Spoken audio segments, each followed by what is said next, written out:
morning. Good morning. Thank you everyone for coming out on a Friday morning. We're going to go ahead and dive right in. I'm Anna Strauss-Botts with the Virginia Housing Coalition, and here with me today is Zach Miller. He's going to be videotaping the presentation. And we have Ali Farouk, who has been from Home, who has been Virginia Housing Coalition's lobbyist for the past 3 years. And also Bob Newman, the president of the board of directors. He's right over there, so thank you, Bob. And also presenting with us today is Robin Gant from Virginia Coalition to End Homelessness. And Fraser German is right beside her, also from VCEH. And then we also have Bob Adams, he's with Housing Virginia.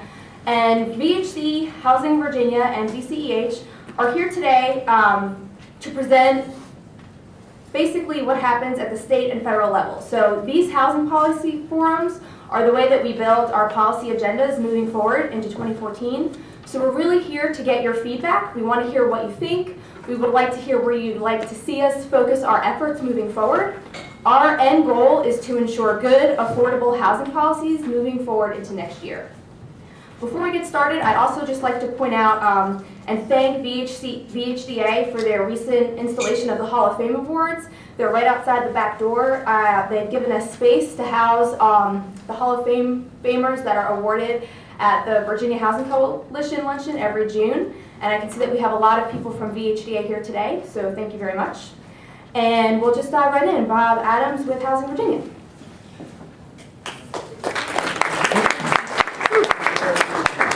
Thank you, Anna. I'm not going to use the microphone, and so if you have trouble hearing me in the back, you will have trouble seeing the slides in the back. I guarantee that right from the start. But if you can't hear me, just give me a signal and I'll turn up the volume a little bit. But I can't talk standing still, so I am going to move around a bit. So, as Anna said, I'm here representing Housing Virginia this morning. Some of you may have been to the federal policy forum that Housing Virginia hosted this past summer in Charlottesville. At that event, we brought a lot of people down from Washington, pundits, gurus, etc., to talk about the many things that are shifting in terms of federal housing policy and funding. What I want to do, and that was a day-long session, so what I want to do today is to update that in hopefully about 40 minutes or so, tell you what's the state of play with those issues, and there have been some new things that have been dumped into the bucket since that time. Anna mentioned this forum is being sponsored by these 3 statewide organizations that are involved in housing, the Housing Coalition, Coalition End Homelessness, and Housing Virginia. If you have ever noticed, the Housing Coalition's logo is educate, advocate, change. So I am the educate part of that message this morning. So I want to go through that, and you know, we're maybe a little too big a crowd to be totally informal with kind of Q&A, but feel free to stop me if there's something that you feel compelled to say something about or you're really confused about. And then once I finish, we're going to flip back to Anna and Robin, and we're going to get your reactions to all of these federal issues, and especially where the coalition's priorities should be when looking at a pretty long list of issues. So, with that, let me start. So, we all know this. Big shifts are underway, and why is that? Why do we find ourselves at this particular moment in history with all of this stuff going on, some of which is not too good? Well, we had, of course, the worst economic recession since the Great Depression, and we actually, and it was in many ways created by the bursting of the housing bubble in 2007-2008. While we had a very deep economic recession in this country, we had a housing depression. So if you look at what happened in housing, it was the worst downturn decline since statistics have been kept in terms of what's going on with housing and all across the board, and I won't reiterate those. But when that bubble burst, we had huge losses, of course. Huge federal losses. As you know, we're going to talk about the GSEs. Fannie and Freddie eventually became insolvent. They're now owned by all of us. And even more importantly, homeowners, like many of you, lost trillions of dollars in wealth as home prices declined substantially. And we still have over 20% of our mortgaged homes in Virginia underwater. They're worth less than the mortgage balance. So, so that contributes to this. Our federal budget is on a downward trajectory for the first time in a long time. And then finally, of course, we have really toxic politics that are happening at the federal level. We'll talk a little bit about what's going on with the CR in a few minutes, but that's a big contributor to why we're seeing all of these shifts happen at this time. So what's changing? I'm going to talk about these areas: the budget, tax reform, Community Reinvestment Act, fair housing, and then mortgage finance, which is you know, huge shifts going on. And our senior senator, Mark Warner, is right in the middle of that. So that's a good thing for Virginia. All right, let me start with budget. It's a reading test, Bruce. Which line can you see? Read the 6th line down. Okay. So if you have not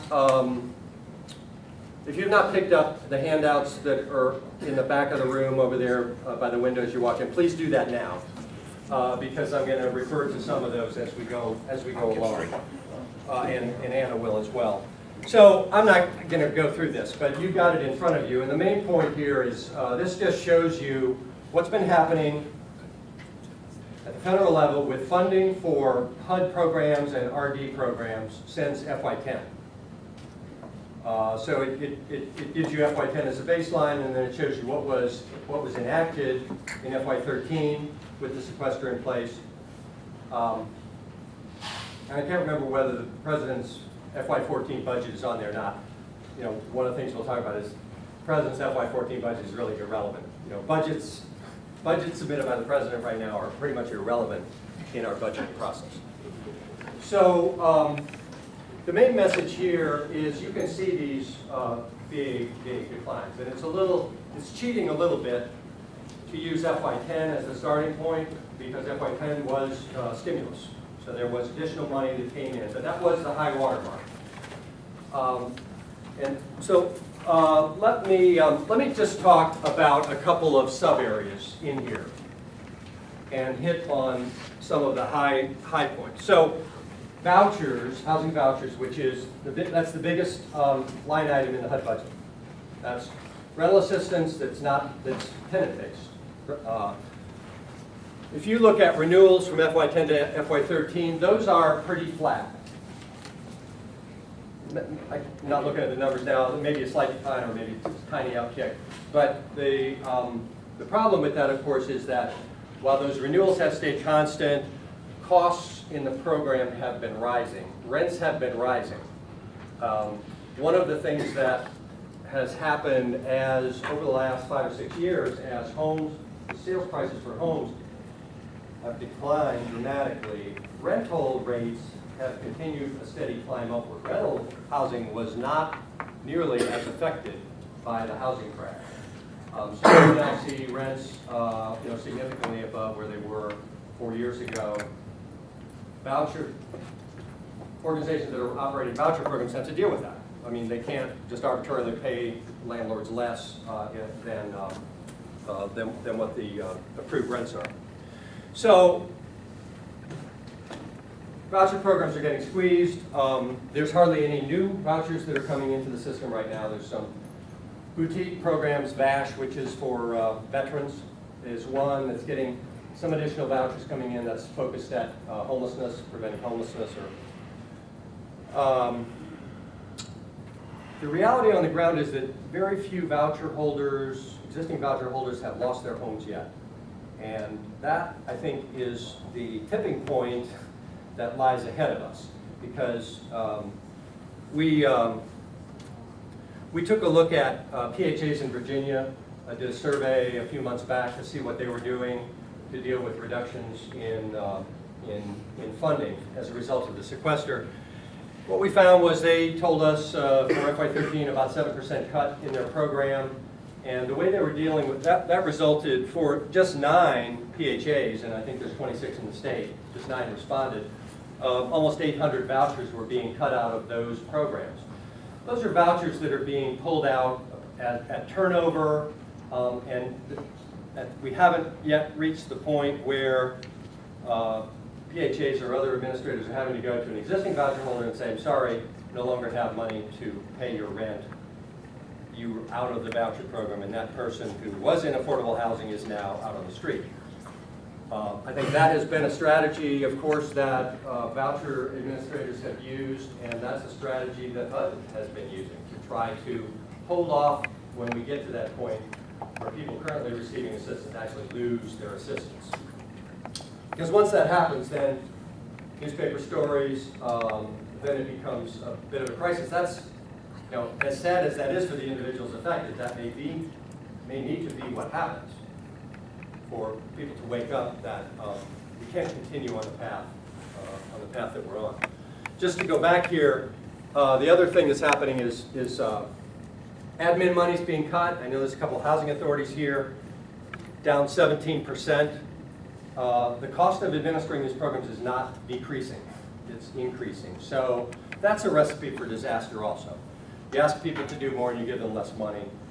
Guess what's going to happen eventually? There's going to be problems that arise. So the net of all of this, of course, is that this makes it much more difficult to serve people who are the poorest families that we serve. Less than 50% of median, that's who vouchers serve. There's no other way really to assist families at those income levels without having some kind of rental assistance.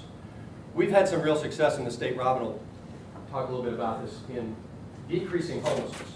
And of course, as you all know, the way that's done is you provide permanent housing for people who are homeless, and you make it affordable.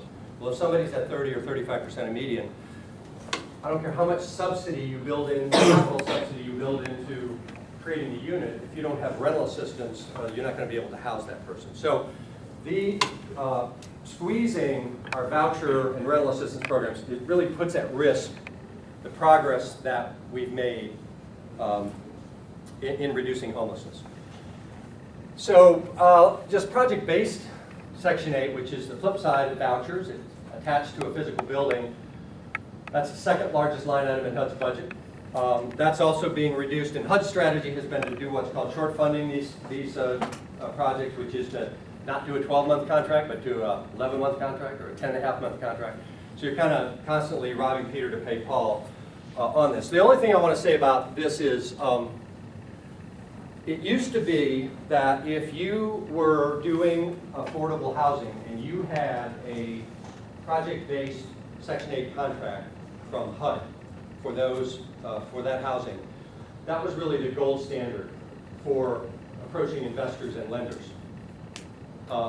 That now has turned completely around. So, for example, if you're doing a tax credit project and you are serving very low-income people and you have a Section 8 contract on that property, your investors are going to be very wary about that. And your lender is going to be very wary about that. You're going to be required to put up much greater reserves than if you didn't have that contract. And you're going to get probably less on the dollar from investors for that project because they see real risk there. They don't believe that the federal government is going to honor these contracts. It's a huge turnabout in how affordable housing gets developed. All right, just a word about home and CDBG, which I know are near and dear to a lot of you who are affordable housing developers, especially from the nonprofit side. What we are learning, and we've known this for many, many years, is that block grant programs are much more vulnerable to cuts than programs that provide direct assistance to existing families, households.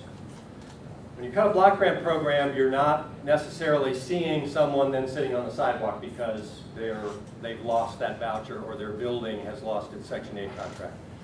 It's much further in the weeds. It just means that you as a locality or as a jurisdiction are going to be able to do less in the following year, and that's not a message that's real easy to communicate. But these cuts, and home program has lost 50% of its money in the last 4 years. These cuts really ripple through our ability to do affordable housing because CDBG and home are two really big gap resources for these kinds of projects. CDBG especially for infrastructure, home especially for rehab. But as those decline, it's going to be much more difficult to put these deals together, as you know, which are really end up being layer cake deals where you have to put 4, 5, 6 subsidy sources into a project to make them work. I'll just real quickly on public housing. It's really the same story. Big losses over the last 4 years in the capital and operating funds, which are the main engines for public housing. The real shift that's going on here is there's something called RAD, which is Rental Assistance Demonstration. This is the future of public housing, or I guess you might say it's the end of public housing and the future of something else. It's a mechanism that's been created to convert public housing into Section 8 project-based assistance. RAD started as a demonstration with 70,000 units authorized by Congress. It has reached that cap. And I use the analogy that it's become so successful because it's like a drowning person who's been tossed in a life preserver. Public housing authorities are really struggling with how to continue to manage public housing with these declining streams of revenue. So RAD comes along, get rid of your public housing, convert it to a project base, make it more like a traditional privately owned property. And that's what's happening. So you're going to see, I think, you're going to see this cap raised, or maybe they didn't get rid of the cap, and you're going to see a real flight from public housing into project-based Section 8. You could argue whether that's good or bad. I mean, I think we'd all agree that public housing in many respects hasn't operated perfectly. Same is true of Section 8. But the real problem is, going back a couple slides ago, the Section 8 program is not healthy. These contracts are being underfunded, and that problem is just going to shift over to public housing. So it may be a brief reprieve, but the pain is still going to be there. Rural housing, I'm not sure there's Howard is here. I was about to say there's not many people in the room who care about this issue, but there are. So, the same story is true in rural programs. 515, which is the flagship rental production program for rural areas, has been cut by more than 50%. So it's very difficult to do a new 515 anymore. Rental assistance, which is RD's version of Section 8, that's also been declining, on and on. So let me say a word about where we are then going forward with the budget and how this all affects the HUD budget. So sequester is a term I think probably all of you are familiar with. It came out of the Budget Control Act in 2011. It was really a recognition that Congress was no longer able to undertake a budget process, yes, more blunt, more concise. No longer able to really operate a budget process like has happened in this country for the last 100 years. So what they did was they set up this automatic cuts over 10 years to save $1.2 trillion out of the budget. It's across the board. Defense has to take 50% of the cuts, and of course, the reason for that was that they all thought, oh, this is so draconian. Surely we will have to come back and save us from ourselves. And but they didn't. And so the sequester went into effect last year, and it was delayed when it went into effect. So it wasn't just a 5% cut. It was about a 7% cut for HUD programs. And it's going to continue until 2021. unless Congress does something to change it. It really appears that the sequester now is the new normal. You don't really hear much conversation about we gotta save ourselves from the sequester. It's went into effect. There were stories about it at the beginning, but it's almost faded a little bit into the background now. And it's almost, I think, unless something changes with politics, the sequester is really baked into our budget cake going forward. All right, so the other thing, of course, that's happening with the budget process right now is CR and debt ceiling, and we've been doing these forums for the last 2 weeks. So the first couple that I did, I actually had CR, debt ceiling, a train wreck coming? Question mark? So now I've been able to adjust the slide because we are, of course, in the middle of that train wreck. The federal government shut down on Monday. I don't know if there's an end in sight. You watch the news like I do. A lot of different views on it. We have this second event coming, which is the debt ceiling in a couple of weeks. I think the longer this goes on, the more those are going to get conflated together, and there's going to be ultimately some solution that addresses both of these things. The most likely outcome that people think will happen here at the end of the day is that there will be a CR, continuing resolution, which means everybody has given up their responsibility to actually pass a budget. They just have a continuing resolution. That's how government has worked the last 4 years. So people think that ultimately there's going to be a CR. It's going to have the sequester built into it, and it's going to have a discretionary spending number around $986 billion. That's a low number. That's a part of that downward trajectory. And the bad news of all of this, of course, is that right now our federal budgeting system is completely broken. I've been doing this for over 30 years. It used to be that there was a real budget process with real appropriations meetings on the HUD budget or the RD budget that really meant something, and you could advocate around those. That process is just blown up now. So hopefully we will get back to something that allows us points of entry to talk about the issues that we care about in housing. Can I? Yeah. And that number you pointed, 986 billion, that was like even lower than I think what the Senate budget had put out, right? Yes. So it's like, look, because the Senate budget was like north of $1 trillion. Right. So it's like 3, so it's lower than everybody thought. Yeah, I mean, just by comparison, and I'm the Housing Virginia and the Virginia Housing Coalition are completely apolitical here.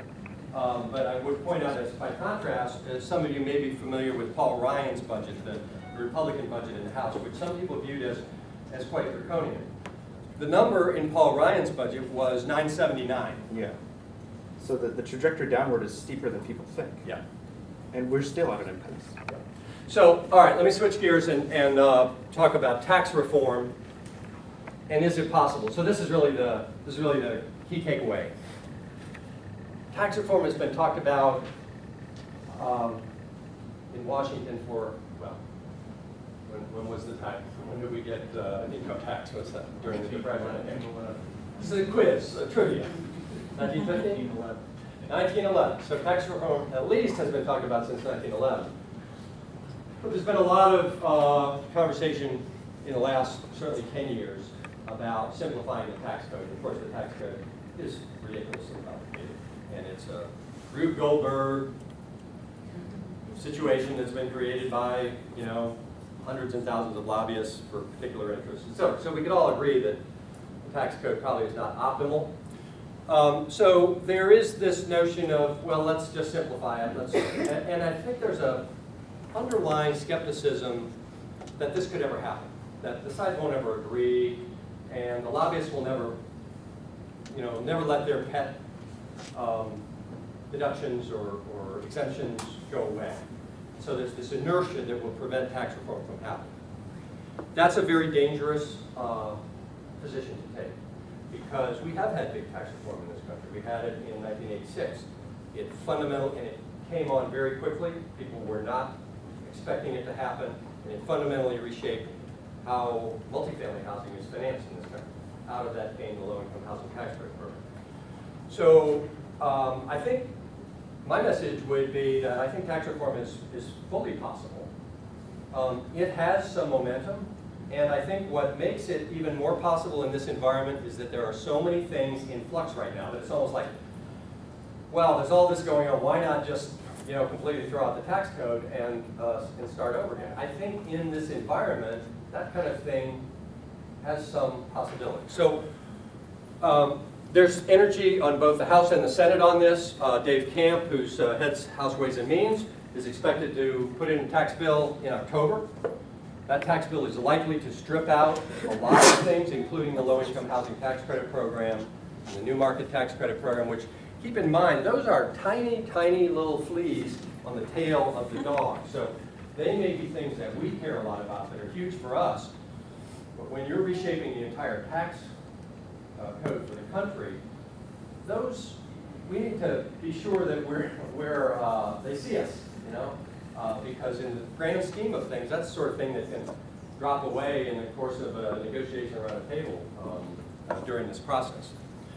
So the low-income housing tax credits, new market tax credits, which I think Anna is going to talk about a little bit later, what we can do about that. The point here, we should all be paying very close attention to this and watching.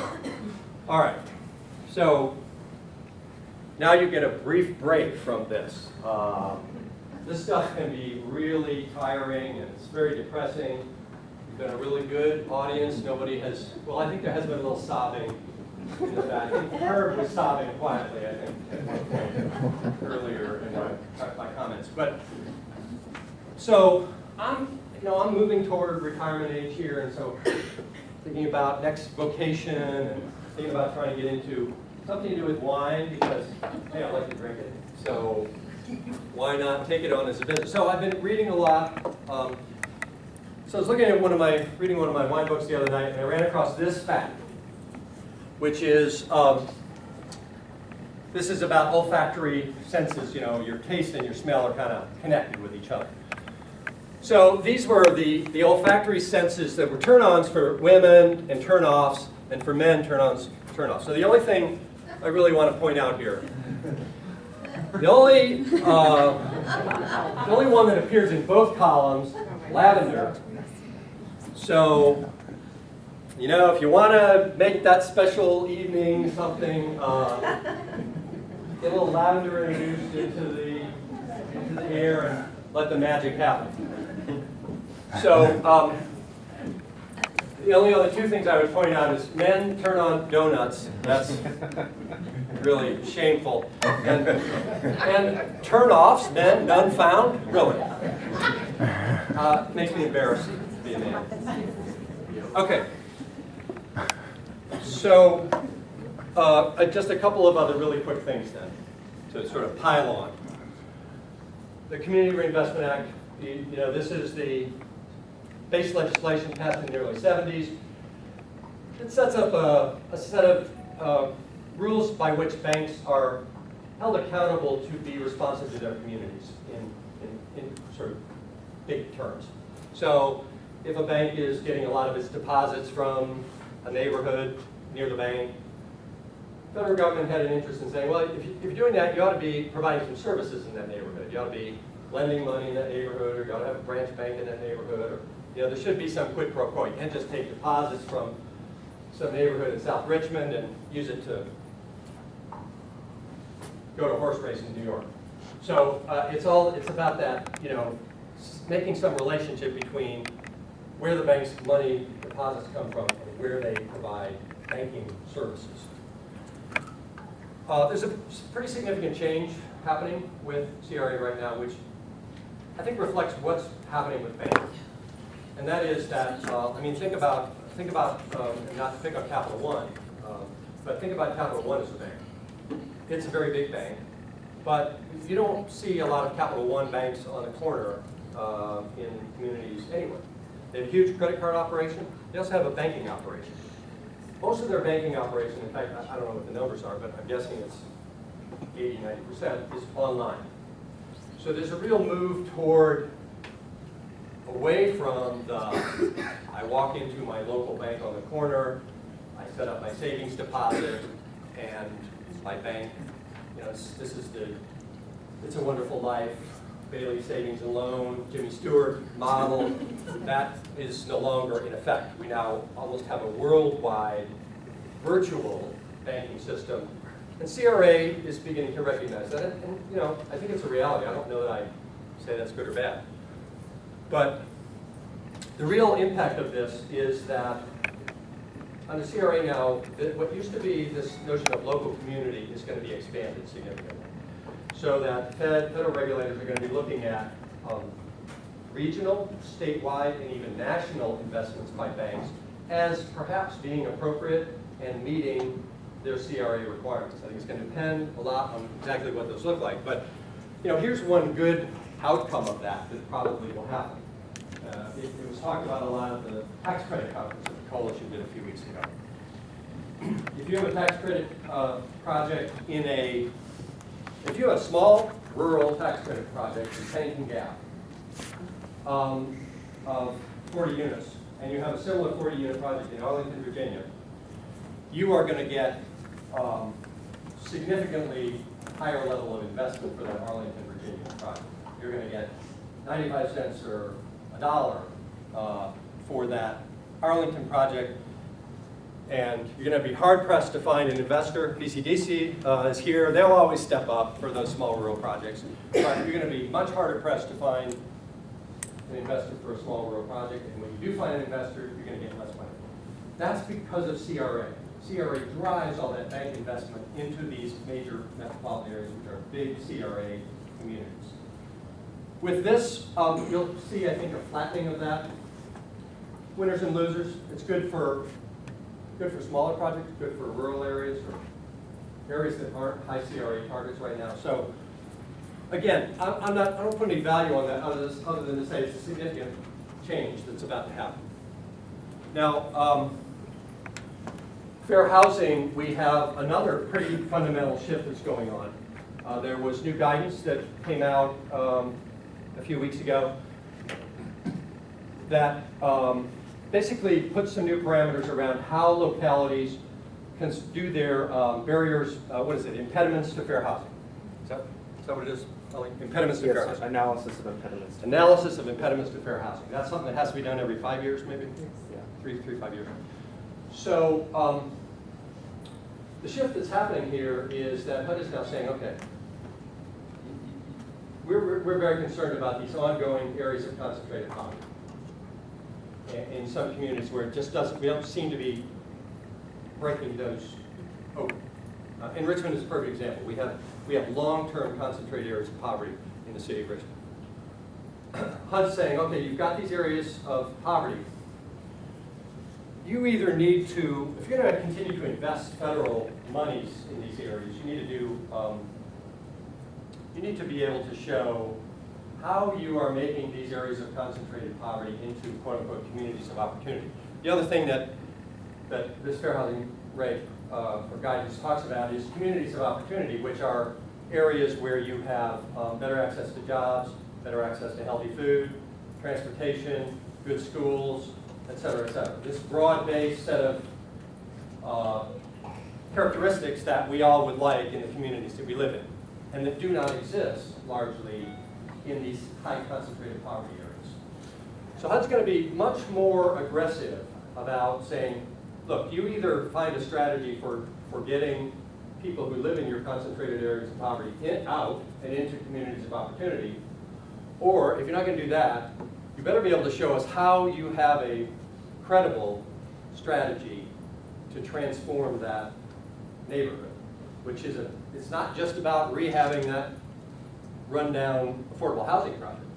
It's about everything else. It's about safety, it's about health care, it's about schools, all of those things. So this is a big shift, and it's very important.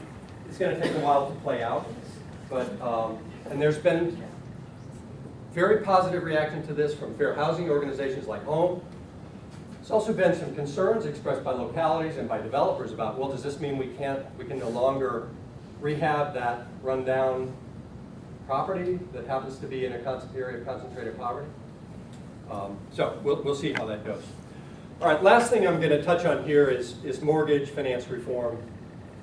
In many ways, this is the biggest and most complex of all of these topics. But the central question that underlines all of this is, what should the role of the federal government be in our housing finance system going forward? That's the bottom line of what's happening with all of this. So there's really three arenas of activity: the GSE reform, the Dodd-Frank, and then FHA, and the future of those. GSE reform, of course, as I mentioned before, Senator Warner is co-sponsoring a bill with Bob Corker from Tennessee. It's called the Corker-Warner bill because they do things alphabetically in the Senate, but in Virginia, we call it the Warner-Corker bill. And it winds down Fannie and Freddie, gets rid of them over a period of years. It substitutes a different mechanism, which is called FMIC, kind of like FDIC. It's modeled on that. Much smaller, but it would still provide government insurance for some types of mortgages, both multifamily and single family. But you no longer have Fannie and Freddie being 95% of the market.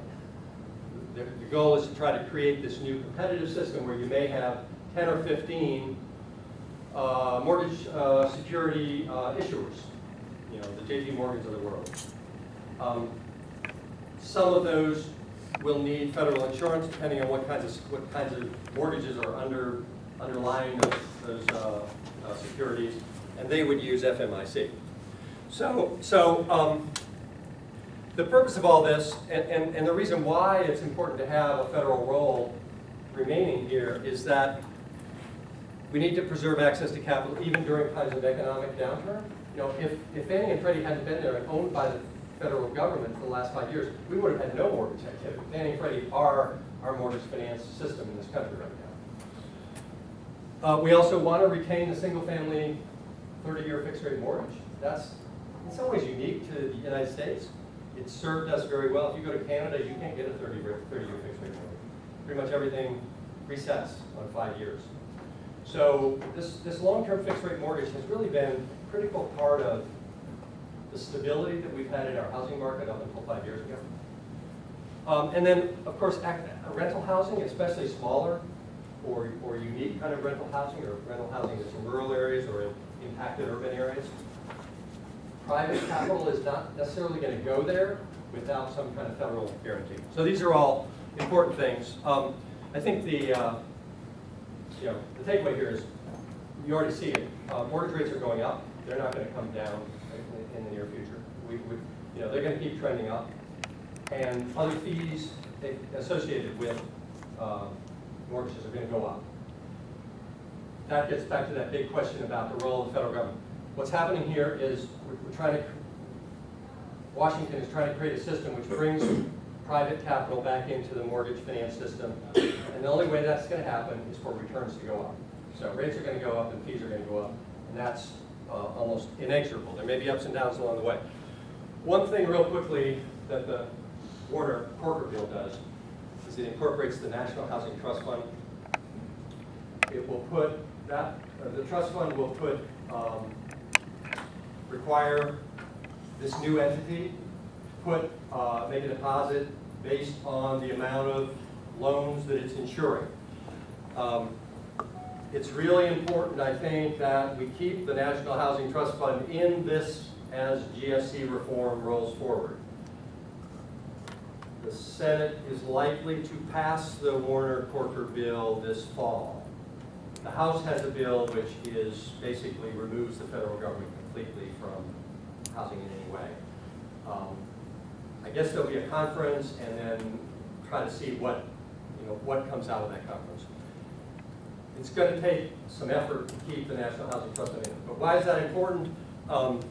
It's important because what you just heard about, me talking about the budget before, is it's very unlikely we're going to see more money coming into housing from the HUD budget, the RD budget. It's So the only chance I think we have reasonably to get additional resources from the federal government into housing is going to be through the National Housing Trust Fund. And it could be significant. I mean, these are the mortgage origination volumes for the country looking forward to the next 8 years.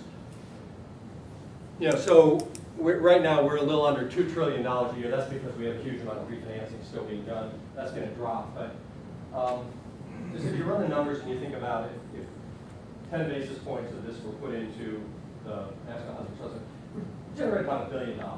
And while that's not a big number, it's not a tiny number either.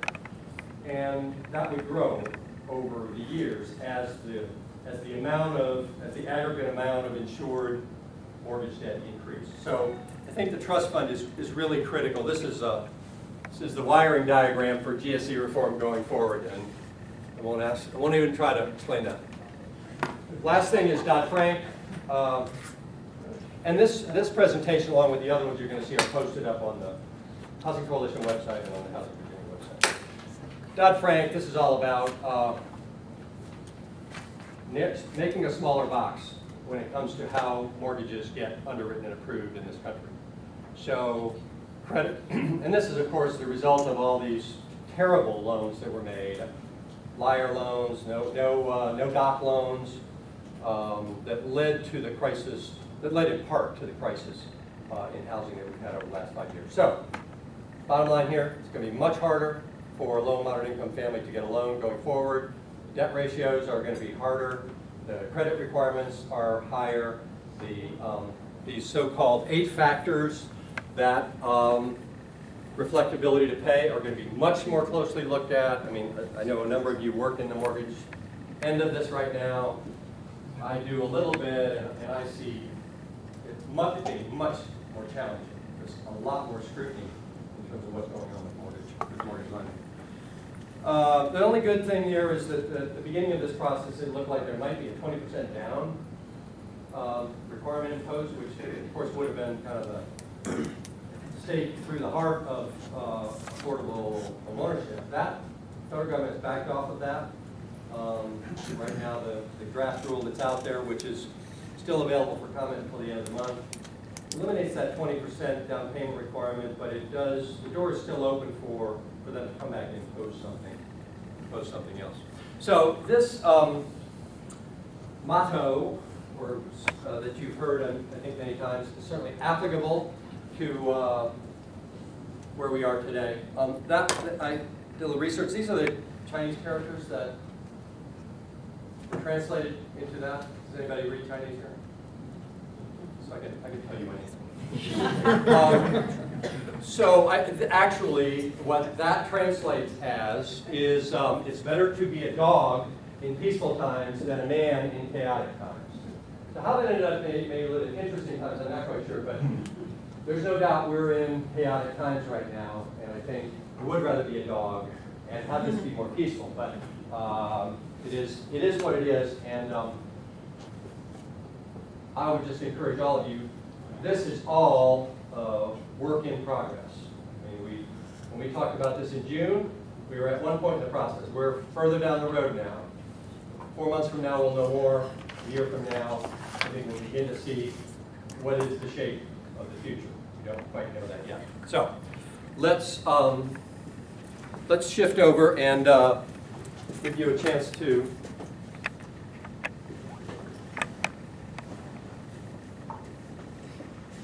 give us some comments. Bob, I have one quick question. Yeah. In terms of GSE reform, how problematic is the lack of affordable housing goals? So that's another part that's being removed. Obviously, Fannie and Freddie no longer there. The new FMIC is not going to have affordable housing goals. Is that a big deal? Yeah. Yeah. So the question was about affordable housing goals. Fannie and Freddie have had them. That's been kind of a lightning rod of criticism in some parts of Capitol Hill. There are some people who say it's the affordable housing goals that led to the crash. So affordable housing goals within some system going forward are a challenge, a political challenge. And I think we're not going to see anything as clearly defined as what we had with Fannie and Freddie. But there is language in the Warner-Corker bill about these issues like access to rental housing, especially in impacted areas. So I think we'll have to see how that is worked through. Clearly, the House would be completely opposed to any kind of language of that. I think we're going to have to rely on the Senate to be a champion for that. Well, talking about funding, I mean, that led to some funding from Fannie and Freddie for affordable housing, foreseeing declining resources in the federal government and affordable